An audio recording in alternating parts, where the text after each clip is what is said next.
And hello again to the Daily Templar Report with me, your guest host, Jim Dowson. How are yous all this fine day? Although it's absolutely perishing cold here, but I hope yous are all well. God bless each and every one of yous, and thank you for those who joined us in the Templar service yesterday. It's I think it's very important. We'd no idea that when this started last year, we'd still be going live every day, almost a year on.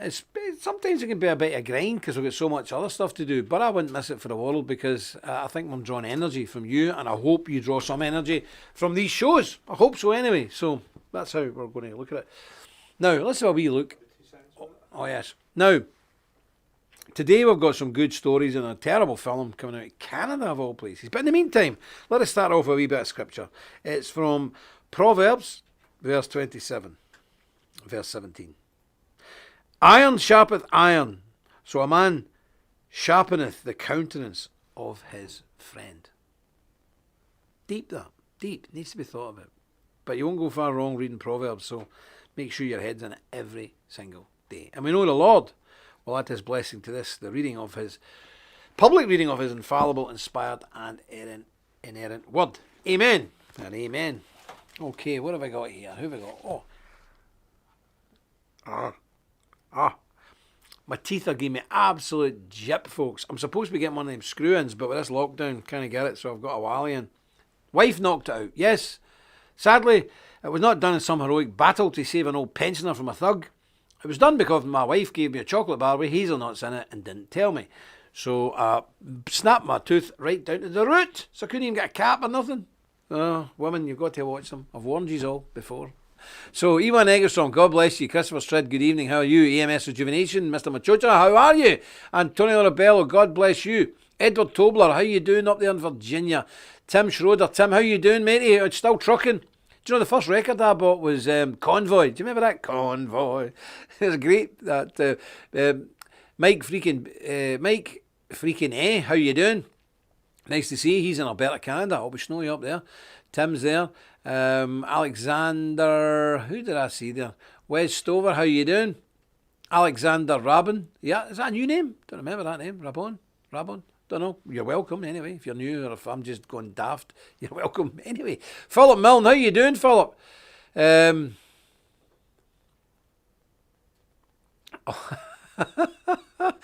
worry, Philip. The next book we're bringing out has got loads about Scotland in it.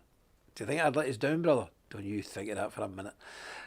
Wee Mouse, God bless you, Wee Mouse. How are you? Paul Telford there. How you doing up there in Liverpool? Jacob Lewis. Jim Young, how you doing? Bartley Burkirk. Bartley, how you doing? God bless you, my friend. God bless you. Gary Hardwick. Michael McGuffin. Malcolm Cook. William Spuller. Got it right this time. Stuart Duncan. Yeah. Ralph Rowley and Frosty Germany. He's in Germany. Yes, very good. Troy Otto. I seen Big Niall McConnell and the Irish Patriots had Udo Voigt on their show yesterday. Udo from the NPD. I don't know if you're an NPD supporter, my friend. I don't know. Sam S. God bless you. How you doing?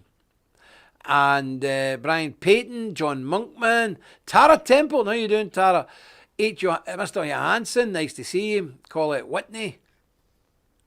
Big Joe, how you doing? Andy, how you doing? Hope you're keeping well. Lady Roth, a clever woman. Jerry Smith, how you doing? Nice to see you there. Stuart Bowden, Malcolm Cook, Mr. Erickson, Mark Anthony Smith, Bruce Samuelson, nice to see you. Miss Sherry B, how are you? And Jimmy Peacock, God bless you. Kenneth Driver, Nick, how you doing, Nick? Christopher Trujillo, very nice to see you, my friend. Good to see you on here. I think that's about the guts of it. If I've missed anybody, I'm sorry, but we'll see. Yes, he's okay now. What's his name? Pollock. Is it Mr. Pollock? No, Pollock. Yes, he's all right. Some folk were worried because they hadn't heard of Mr. Brother Pollock for a while. We've had contact with him. He's fine. He's okay. He's just been very, very busy. Fair enough. But see, we worry about each other. If you don't see somebody for a couple of weeks, it's really sweet, actually. Somebody doesn't appear on the feed for a couple of weeks or something like that, but he's going, where is he? He's dead. Somebody must be dead. This is a habit and a hobby we've got in Scotland. All the old boys, they go down, they sit in the pub, and they get their wee whiskey and they sit there with the local paper. Not the national paper, local paper. It's got all the death notices. And it's an actual thing we do in Scotland. Everybody sits saying, Willie, Have you seen Robert lately? No. Did. Is he in the paper? No, but he's probably dead anyway. We're famous for it. It's a fascination with morbidity, but anyway, the brother you were worried about is okay. He's fine, so that's good. Now I want to bring you some stories today.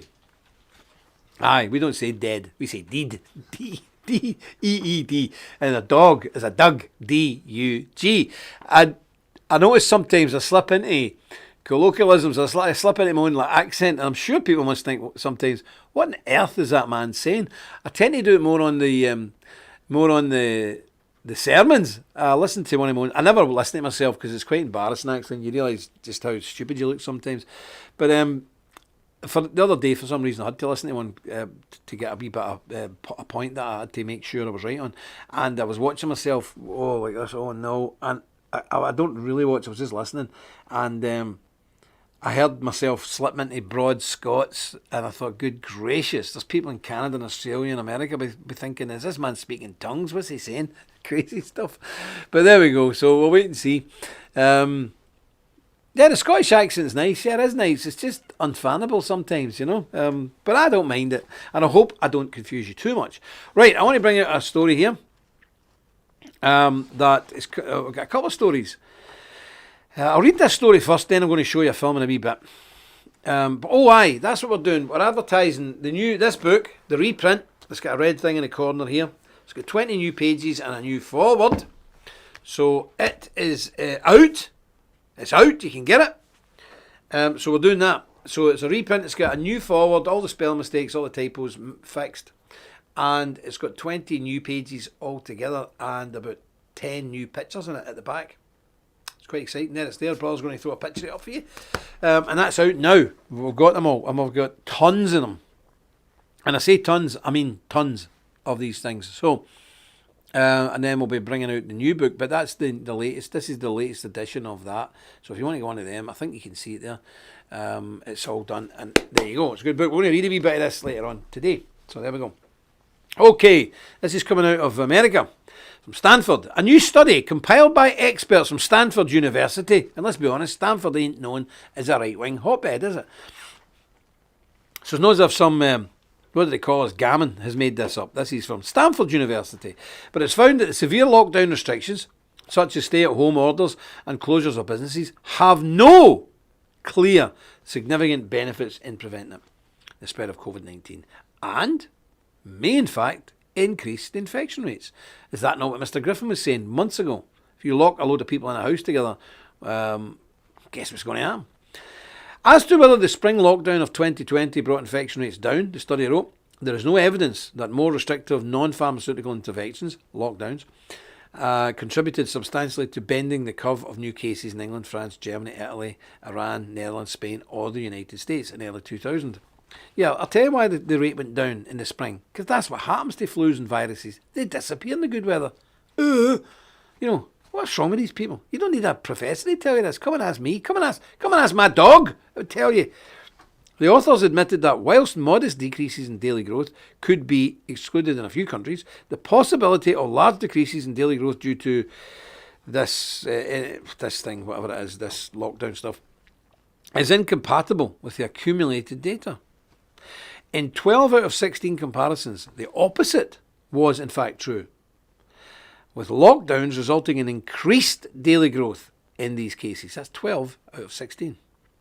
It is possible, the author stated, that stay-at-home orders may facilitate transmission if they increase person-to-person contact, where transmissions is efficient, such as closed spaces. Yeah, again, we don't need a brain of Britain to tell us that. The author took the time to note the failings by a prominent and much-quoted study released in June last year, which claimed that lockdowns had a large effect on reducing transmissions. Bandavid and Lonadis observed that in the June study, which used disease modelling effect on lockdowns on transmissions, were assumed rather than assessed. In fact, the June study had falsely attributed nearly all the reduction in transmission to the last intervention, whichever intervention happened to be last. Again, crazy stuff. This is crazy. Now, if you lock people up, you don't allow them out to get fresh air, you just won't have COVID. You'll have all other sorts of horrible respiratory diseases. And remember, it's not like the old days. We live in homes now that are almost hermetically sealed. You've got double glazing, triple glazing, draft-proof doors, all the rest of it. We live in houses now when you shut the doors and windows, you're actually sealed in. You're breathing the same air over and over and over and over again. Cannot be good for you. Cannot possibly be good for you. Now, you don't need to be a professor with a PhD to know that. You know, as I said, my dog knows better. But that's where we're going with this. And, you know, they're getting worse now. And I've got to tell you this, people, in Britain here, I'm supposed to be in Serbia today. And I couldn't go because I couldn't get back into my own country. Now, this week I'm supposed to be going to England. But it's a bit of a mystery because I don't know, even if I travel, this is one country, UK. If I travel to one part of the UK, can I get back into the other part? This is what you're up against, folks. I don't think you realise just how bad and severe this lockdown truly is. It is insane. And people are being attacked and beat up on a regular basis by the police. People are being arrested on the mountainside because they're walking on the mountain. Nobody's within 50 miles of them, and the police are swooping on them and attacking them most viciously. I've just seen videos today of people being dragged off beaches in England, respectable people, and attacked.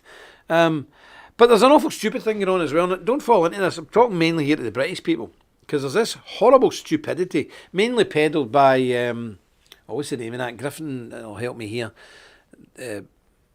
Daily Column or something. Brian Gerrish's mob. It's all about Magna Carta, free man in the land and all the rest of it. This is the most stupid, illiterate, half-witted, imbecilic nonsense that I've ever heard, and it's getting people arrested now. And it's getting people thrown in jail, and it's getting people beat up. Look, the Magna Carta was in the 1300s. It was valid for a few months, then the Pope dissolved it. And all the people who signed it, nearly all of them, were executed by the King. So it never really did have any enforcement. But to hear Scotsmen quoting Magna Carta, Americans quoting Magna Carta, Irish people quoting Magna Carta, are you stupid or what? The Magna Carta is an English document, 700 years old, which again, I told you, it was only enforced for a very brief time and it was rescinded. But even if it wasn't rescinded, let's pretend it's not rescinded. Let's pretend it's still real. And it gives you the right. By the way, the Act of Settlement of the Glorious Revolution of 1688 to 1689, the Act of Settlement there gives us the rights to actually bear arms in Britain. Try it. Try it. You get a gun, go and get a gun, and try walking down any street in Britain. You'll either be shot dead or you'll be arrested and spend 10 years in jail. So these idiots who are on YouTube, and they're all at it. They're at it for that, folks. Wake up, for goodness sake. They're telling you, you're a free man in the land, Magna Carta. You don't have to speak to the police because you're entering into a contract with the police. Oh, come on. And it's getting people into serious trouble when there's no need. Look, it's true, you don't have to tell the police who you are. But they are duty-bound and within the law to detain you, transport you to a secure place until they ascertain your identity. Because you could be an agent, you could be a Russian spy, you could be a space alien. You could be an escaped convict. So they are legally entitled to take you to a safe and secure place, normally a police station, normally a cell, and lock you up there until they ascertain your identity. So why pin your colours to such a ridiculous mast? It's silly. And the people who are telling you this, they don't do it. No, they just peddle this nonsense so you do it. A few years ago, they tried to arrest a High Court judge. Everyone to get battered senseless with the police and then thrown in jail for a long time. They never done it. They weren't one of the ones storming the benches. So be careful with this stuff. Be careful with this one. Well, there's somebody there. Every Englishman's home is his castle. Really? Is it? No. It's probably mortgaged, so it doesn't even belong to an Englishman. It probably belongs to the bank, I don't know, Bank of England. No, you know what I mean? Midlands Bank or something. So most people's homes aren't even their own homes. They don't own them. They're mortgaged. They're not even their own home. Never mind a castle. So this is the problem. So be very careful with this. These idiots who are doing that, the Daily Column and all these papers and all these idiots who are on all these stupid YouTube channels, they're just talking rubbish. Our good brother Paul Telford there, he knows the score. He's a good man, tough guy. He knows the score here. Tell the police, and I'll quote from Paul, name, rank and number. I know what you mean, Paul. This is what I give the police. My name, my address, and my national insurance number. That's it. They can jump on me, they can punch me. Tell them no more. That's it. My name, my address, my national insurance number. They have no need to know any other details. But if I seen a woman yesterday, she got grabbed by two cops. They weren't even going to arrest her. They just said, go home, it's lockdown, you shouldn't be out. What's your name? She says, I'm not telling you. Bang! Oh, you can't arrest me. People think this is a snowflake generation. You cannot tell two big burly cops, you cannot do this when they've got you in an arm lock. And that's what happened to her. She ended up getting hurt in an arm lock and the cuffs put on her. Because she's resisting arrest at this point. You can't do this. No, they can do it, they will do it, and they shall do it, and they have done it, and they'll continue to do it. So don't give them an open goal, for goodness sake, behave yourself. Now, here's somebody else, Joseph Taylor, Mark Anthony. The police can only enter your home via a warrant. You have the right to refuse entry, please. No. Who's saying this? The council have the legal right now to kick your door off its hinges to come in if they believe you went on holiday and you haven't even been watering the plants. I'm not kidding. They have your local authority now. They have the absolute authority to put your door in, whether you agree or not, if they think you're mistreating your plants. Never mind the police, the local authority. HMRC don't need a warrant. Don't need a warrant. The police don't need a warrant either if they think they're in pursuit of a crime. And if they have got a warrant, you cannot stop them. I've tried it. Believe me, I've lost many doors. I've locked doors, barred them up. So I don't know where you're getting this from. I get raided on an average of what? And if they suspect a breach of COVID regulations, they can put your door clean in, as we've seen happening. Listen, I get my house raided about once every 16 months. My doors are put in, and they're in. This is the longest streak you have. This is the longest streak that I have ever had without my doors coming in. But I've tried it. I've barricaded them in. They've come in the windies. They've done all sorts. Hydraulic rams to put the door in. I've been there. I know the law, and they can do what they want. Believe me. So this is the type of thing. I remember a BNP guy, Mike Whitby or something, saying, "You can't come in my house." They're in his living room with him by the throat. You can't do this. When somebody's got their hands around your throat, you fool. Not only can they do it, they are doing it. Wake up. Do not have your brain filled with this nonsense, this yellow vest, free speech, this nonsense. Free man of the land. It's the worst form of imbecilic behaviour I've ever seen in my life. For goodness sake, get a grip of yourself. Windies, what does that mean? The windy. Oh, my windows. Yes, I beg your pardon. They're coming through my windows. And not only that, they also search my kids' houses that are on my property because they're on my property. They've no warrant for them, but they're on the property. So they're searched as well. And the cars and everything else. Phones, everything. Everything on my property belonging to other families is taken and confiscated. My grandkids' computers, laptops, phones, you name it, they've gone. They're gone. And it's totally legal. I have a big dog, but I can't let the dog out because they would shoot the dog. So I keep the dog in. Yeah, I've got to keep the dogs in. So I don't let them out. Yeah, so there we go. Police grass on them. The police are the police, Let me see now. Yeah, exactly. In our book, it tells you how to deal with the police. Sensible, not idiots who write these things and tell you these things on YouTube but don't know anything about being arrested, battered senseless, or having all your stuff smashed up by the cops. We know. We've been there. We go through it all the time. They, idiots, are middle class or brainless morons just doing it to make themselves feel good on YouTube. We love you. We care about you. We don't want to see you make these mistakes, people. Please. It grieves me when I see people getting hurt. I just don't like it. Anyway, I want to show you a video here. Show this video. I want to show this video. Just brace yourself because it's very, very, very distressing. Just have a wee look at this. Look at what the officer is doing to this man. Look at what he's doing. Look at what he's doing. Look at what he's doing. Stop resisting! Stop resisting! Look at what these cops are doing. Fucking paper! They punched this man. This officer, Herbshesh, was kneeing him in the head. They're breaking his balcony. Okay. Where do you want me to move then? This is an old, frail man that they're doing this to. Stop resisting! Look at what they're doing to him. Stop resisting! Oh, fuck! Put your hand behind your back! Oh, Look at what they're doing to him. fuck! Put your hand... Terrible. Now, what heinous crime did that very elderly gentleman commit, you may ask? Was he a mass killer, a murderer, a deflower of young virgins, a paedophile, or some kind of criminal mastermind working for the Cali cartel in Colombia? No. He broke COVID restrictions. Now, Brian Gerrish and UK Column, that's it, no Daily Column, UK Column, they'll tell you they cannot do this. Canadians. That's Canadians as well, who are very polite. If the Canadians go mental, we're in a bad way. Canadians are super polite, eh? And they're going about beating old men up. Good grief! But you see the young guy, the big guy comes over. He's not so bad, but the young guy, he's got the wee pencil neck haircut and everything. He's one of them, isn't he? You know what I'm talking about. Yeah, and see, he couldn't even punch the old guy right because he's not punched anybody in his life. Outrageous behaviour. No man does that to another old gentleman. It's disgraceful. For what crime? For breaking COVID, and he was meant to go to court and he didn't go to court or something. They were up to grab him, and the old guy had said, "Hold on, I need to get and get the paperwork." Woof! They're on him. I listen, folks. I know I have a laugh and all that, but that really upset me. That really upset me. That footage. I think it's despicable, and I hope that policeman's mother slaps the face off him when he gets home. Absolutely beyond belief. No call for it, no reason for it, no excuse for it. Despicable behaviour. And can you imagine? Yeah, you haven't seen that. Most of you haven't seen that, yeah? Okay.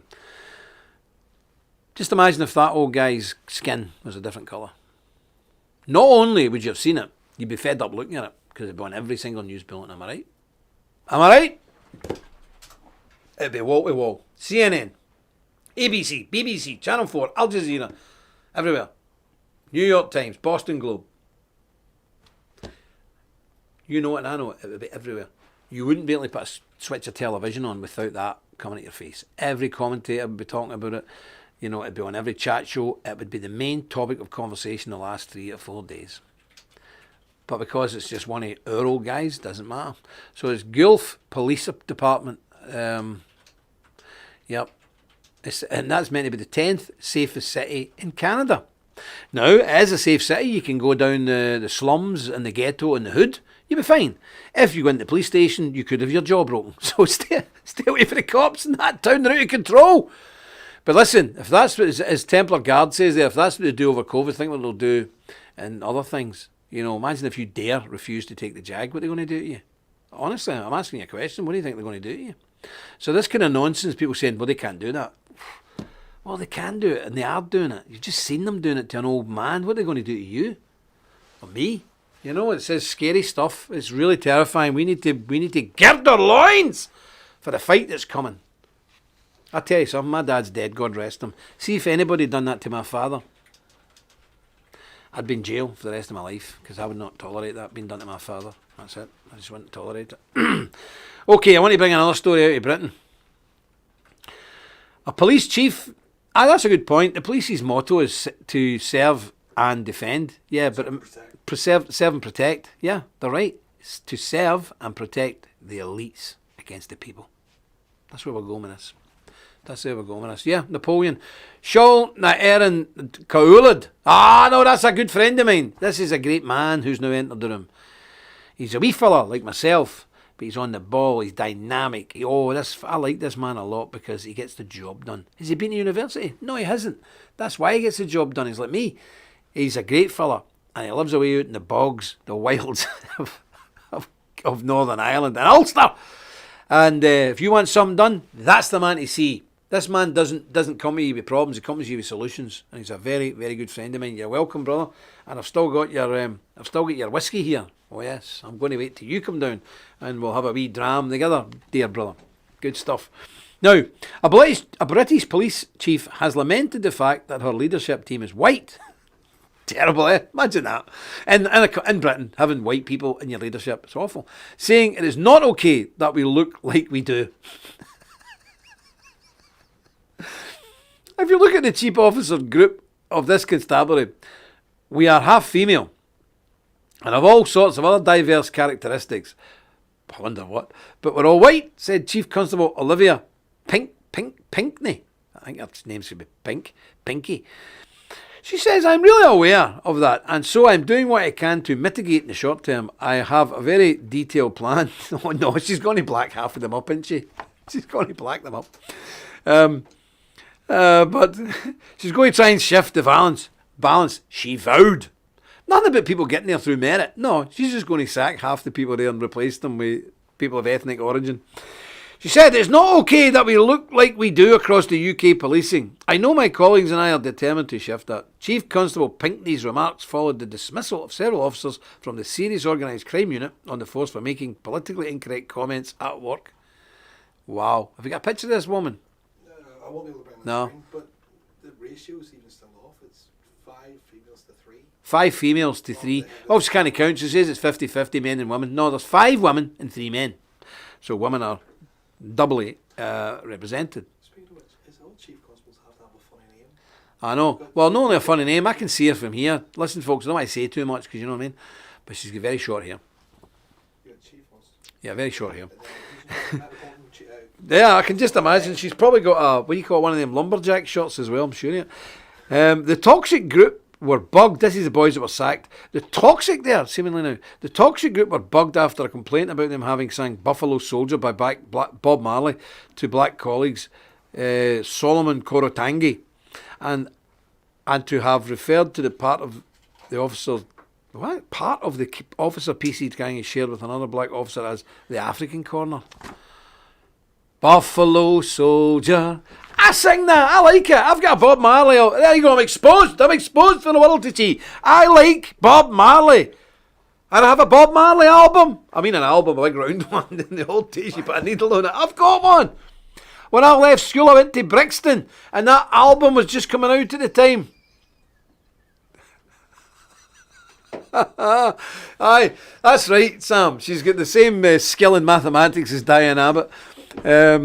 But I worked in Brixton in 1980 before the riots and they burnt our factory down. But I liked Bob Marley and all that. It's nonsense. You're singing Buffalo Soldier. So what? People, when I go anywhere, people call me a sweaty. I say, what are you talking about? Sweaty sock, jock, Scottish, big deal. Did I get offended about it? No, I don't get offended about it at all. During the hearing, this is 3 senior members of the Serious Crime Squad booted out for singing Bob Marley. Really? During the hearing, the panel heard a catalogue of sexist, racist, homophobic and ableist. What's that? Is this a new thing? Ableist? Ableist.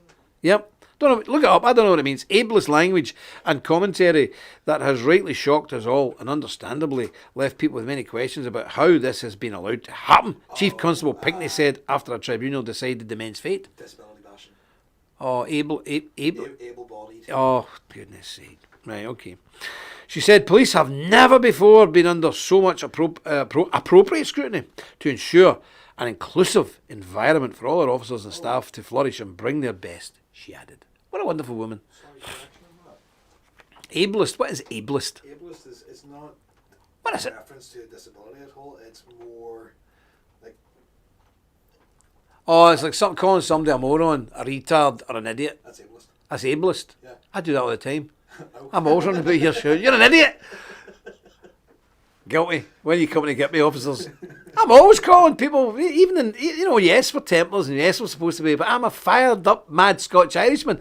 So if we've got somebody in here delivering some and he drops some, I'll say, absolute idiot, what's the matter with you? That's the way we, come on, this is ridiculous. Nonsense. But there we go.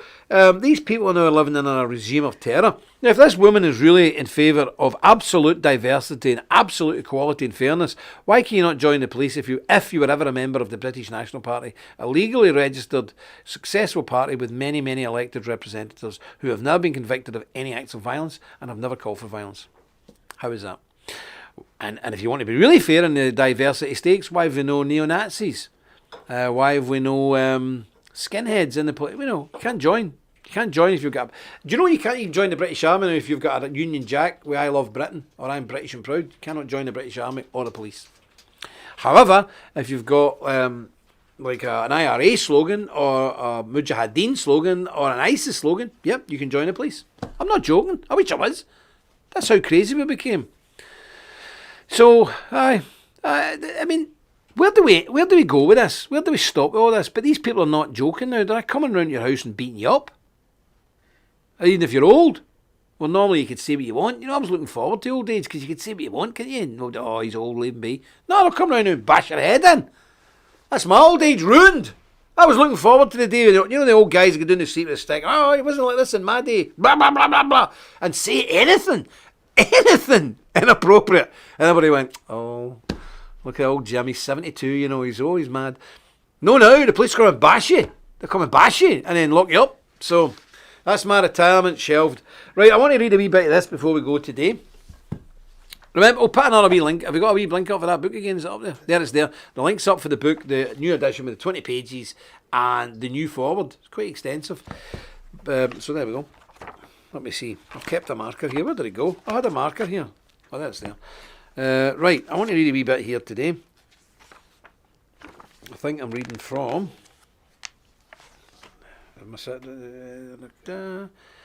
Right, where did we go from? Here we are. Okay, so I'm reading from the separation, just continuing where I was reading the other day, The Path of the Godly. There is more. 21st century corporate materialism is as dangerous physically as it is spiritually and morally. I'm talking now of pesticides, GM crops, plastic poisoning and gender-bending chemicals in the water supply. All are known to prove an almost omnipotent risk, yet all can be guarded against, strongly negated or avoided altogether with relatively small amounts of effort and some small but continual sacrifice of money and or time. You could move to a small town, some of the eastern places in Europe, talk about Europeans here, but America, you've got a big place to move to, same with the Canadians, or an empty hamlet in rural Spain. Or you could stay where you are but buy pure water in glass bottles and install a powerful and proven filter to clean your mains water supply, or dig a well. You could buy organic food, or better still, for to work with God's creation is to be part of the natural order that He Himself ordained. Grow your own food, from a window box to a small holding, just as every pace is a good pace for those striving to lose weight and to get fitter, so too every extra homegrown organic ingredients is a good ingredient. Every meal that involves even one of your own products is also a reminder of your effort and goal to escape from Babylon. Maybe, as you've listened, you've been thinking, I wish I had heard this 40 years ago. But it's never too late, and maybe you think it's too late for you now. I'm just too old. Well, my friend, unfortunately, that is not true.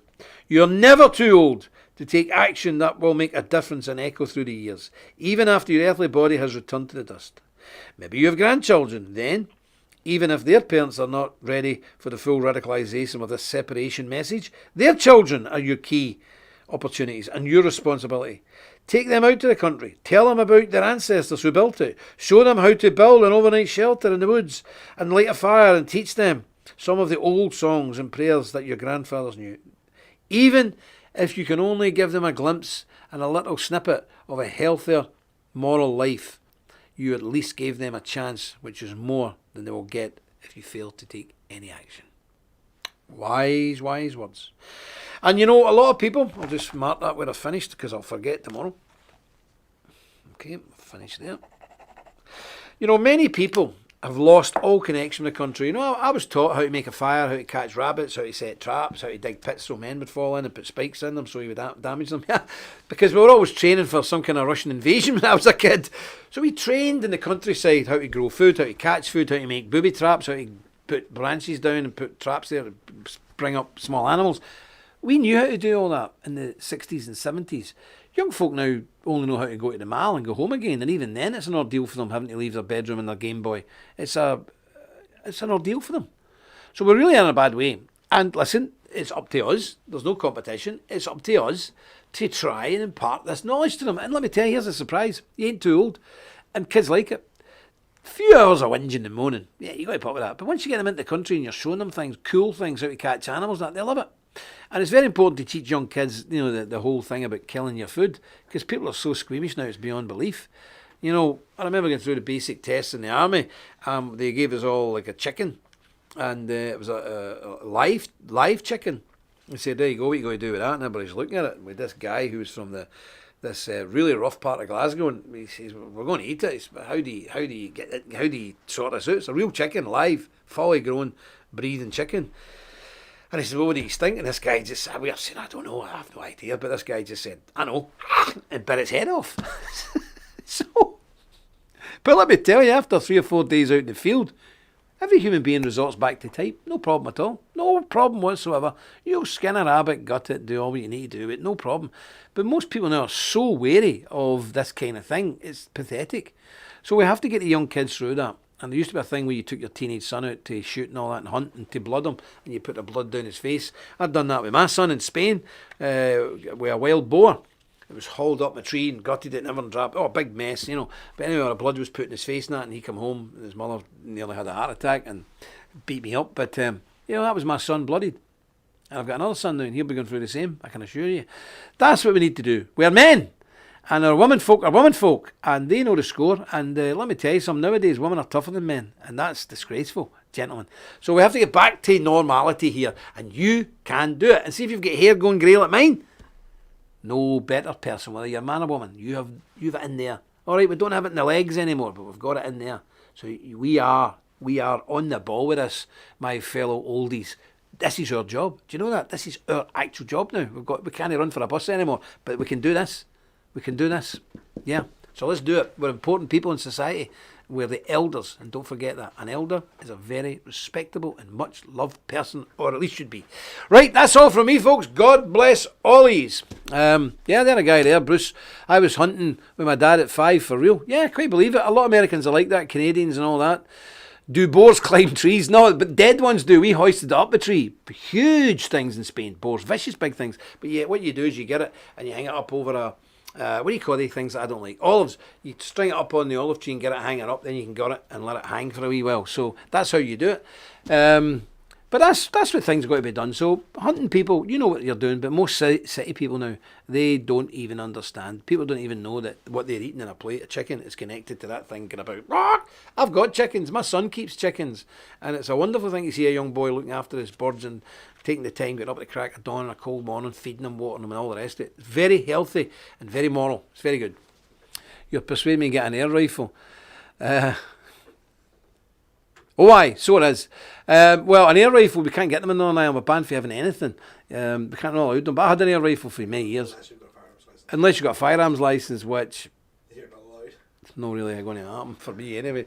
Now, in 20 minutes, Jada Franson's on the show. Not on this show. On her own show. British Freedom Party on YouTube. And I hopefully think she's going over to the other one. Purge and all, I don't know. But anyway, 20 minutes. Go on to Jada's show. Give the woman a bit of support. Is Niall on tonight? I don't know. Maybe Niall McConnell's on and the Irish Patriots as well. Who knows? They're all on. They're on. They're all on. I'm going to have to space this out so you can just watch like 3 programmes at one time without having to choose between this Niall or Jada. It's up to yourself. I cannot possibly influence any's. But I know what one I would rather look at. So, but I know there's a lot of women on here, so you'll be way out of McConnell's, aye, no doubt. Big handsome fella if you don't go. Oh, aye. But you see... I reckon it's because, they don't tell him this, because he get very upset. I think they're a bit of Spanish in them, you know, for the Armada. They would run aground there and they get the dark hair and that. But don't tell him that because he'll fall out with me. Hey, he looks like, he does, he says he looks like Sylvester Stallone, doesn't he? He's a bit Latin, isn't he? Shh, don't tell him that because he reckons he's descended from the King of Ireland or something. But anyway, good lad. Good man, good organisation. Jada, good woman, good organisation. So they're on here in 20 minutes' time, so I better go off and let you on. But again, thank you very much. God bless you all for joining me. I'll see you tomorrow. Nick Griffin is our special guest on tomorrow on the Templar Report. You know he's very interesting, so please come on and join us and bring your friends. Until then, stick close to God. You won't go far wrong. Do as vault.